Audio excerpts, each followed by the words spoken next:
Princess Cruise Lines, their entire fleet, finally is back up and sailing. MSC Cruise Lines, they've made a change to their testing policy.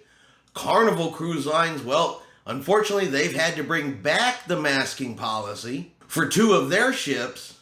And finally, some menu changes that are being tested on Royal Caribbean's Symphony of the Seas. It's going to be your cruise news. Let's get into it.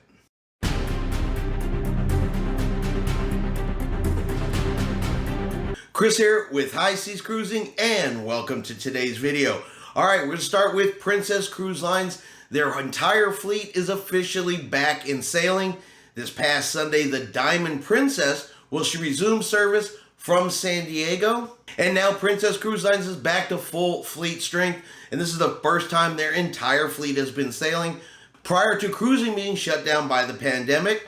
So congratulations, Princess Cruise Lines. Now, MSC Cruise Lines, they have made a policy change, a change to their testing, and they have dropped the testing requirement for passengers here in the United States. So for the majority of sailings out of the United States, any pre-cruise testing is no longer required. The current exception to that is Cartagena, Colombia. Now, they do still require a pre-cruise test for unvaccinated passengers, but normally you only see that stop, like on a Panama Canal cruise. So for the majority of cruises, like I said, out of the United States, no pre-cruise testing required. And that brings MSC in line with what the other cruise lines are already doing.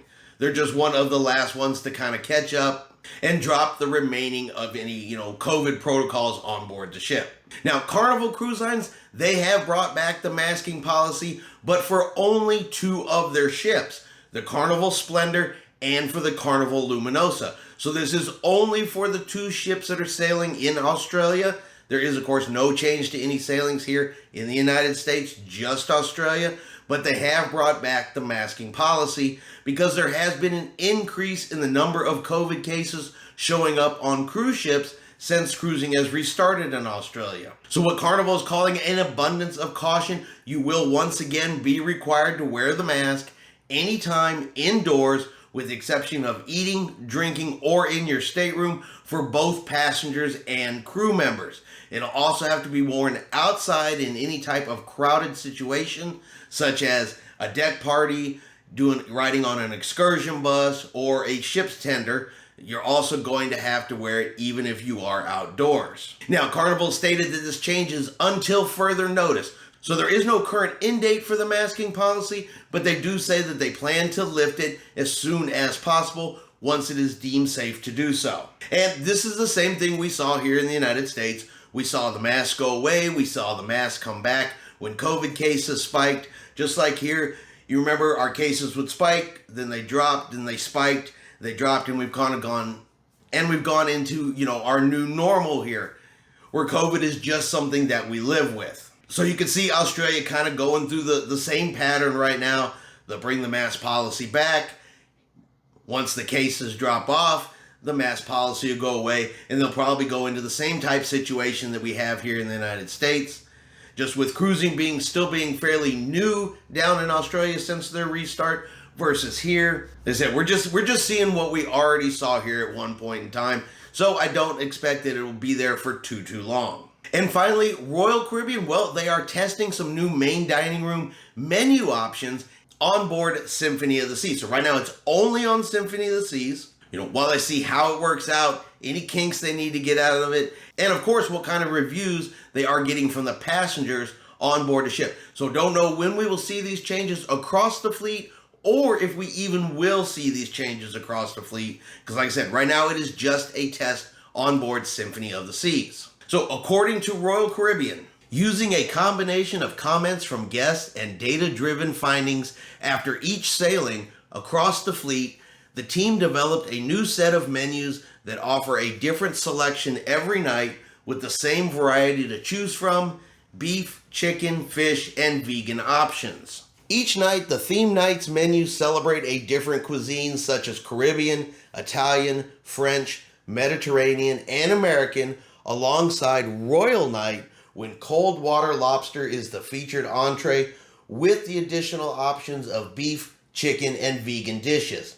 The vibe of the night will come alive with a flash mob-style show, bringing added liveliness to the experience in the dining room. So Royal Night, of course, is formal night on board the ship. That's when they serve the lobster tails in the main dining room. One other additional change to that, they said, is if you are going to want a second lobster tail, there will be a charge for that. It's going to be $16.99 plus an 18% gratuity for a second lobster tail. Of course, the first one is still included in the dinner there for Royal Night, but a second one they will start charging for, or they're testing a charge for a second one right now, because like I said, this is only on Symphony of the Seas. Guests on Symphony of the Seas are the first to experience the theme night menus, and based on comments so far, it's being very well received. The most notable feedback we've noticed is swifter service for guests looking to see a show or meet friends after dinner, while others can set their own pace when a long, relaxed dinner is more their speed. We are testing the new theme night menus on Symphony and every day reviewing feedback from guests and crew. We expect to make modifications over the next few weeks and have already made tweaks for the next sailing. All right, so they're bringing theme menus into the main dining room on board Symphony of the Seas, kind of testing it out. Now, this is something that Royal has already been doing, but they've been doing it up in the buffet. So each night of the buffet has been a different theme night where you've had your Caribbean night, your Italian night, Chinese food night, Indian night, Mediterranean night. They've already been doing theme style dinners in the buffet, and now they're bringing it down to the main dining room. Now, as far as why Royal is making these changes, well, the only thing I've actually read as to a reason Royal Caribbean is given is, of course, it would increase the speed of the service in the main dining room, make it easier for guests to get in and out at dinner time and for it to not take so long. But I also think, and this is just my opinion, that this is one of Royal's ways to help with food waste and help reduce some cost. Because if they're already serving themed dinners up in the buffet and now they bring them down to the dining room, they're not making two different things. Now, while it's a completely separate cruise line, on our last cruise on board the Carnival Breeze, we happened to notice that everything that was on the main dining room menu was also exactly what they were serving up in the buffet. Now, that's the first time I've noticed that. I had not seen that on previous Carnival cruises, just this last time on the Breeze, but I mean, it was identical. If they were serving it in the main dining room, those were the main options up in the buffet as well. And Carnival's been working on different things recently to reduce food waste, reduce cost. We've seen changes in their menus, increases in their prices all along these lines. So it may be that Royal is doing something, similar to that.